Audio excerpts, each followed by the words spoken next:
Good day. Welcome to the Gulf News Update for Tuesday, February the 18th. Here are the top stories at this hour.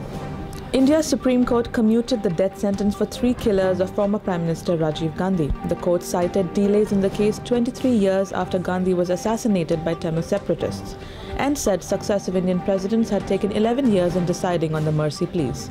Iran and 6 world powers hold a first round of talks today, tasked with transforming the landmark interim nuclear deal struck in November into a permanent accord.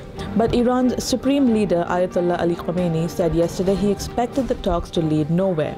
Meanwhile, Iran has warned it will send forces into Pakistan if Islamabad fails to free 5 Iranian border guards seized by militants 10 days ago.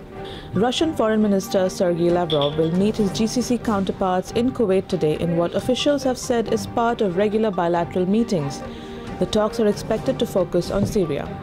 Thai riot police clashed with opposition protesters during an operation to seize back besieged government buildings in Bangkok today. At least 25 people were injured while dozens were arrested. India's finance minister has presented an interim budget with a pledge to cut the country's fiscal deficits. P. Chidambaram also vowed to reduce taxes for goods from cars to mobile phones.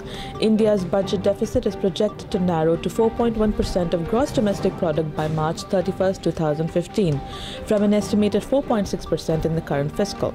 Sport and Brendan McCullum became New Zealand's first triple centurion in 84 years of Test cricket this morning. The Kiwi captain batted for nearly 13 hours, helping his side secure a 1-0 win in the 2 Test series with India. Manchester City's manager has ramped up the hype ahead of this side's mouth-watering match with Barcelona in the Champions League tonight. Manuel Pellegrini declared that his side are now bigger than rivals Manchester United. Bollywood stars Vidya Balan and Farhan Akhtar are bound for Dubai this weekend to promote their romantic comedy, Shaadi Ke Side Effects. The film is scheduled to release in the UAE next week. And here's something for fans of The Simpsons.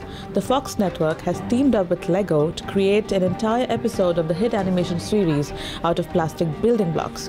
The episode will see family patriarch Homer Simpson wake up in a Springfield where everyone is made out of Legos. And finally, the weather. Today's high across the UAE will be 25 degrees Celsius, dropping to 17 degrees at night. That's all for now. Thanks for watching. And as always, you can get the latest news on gulfnews.com.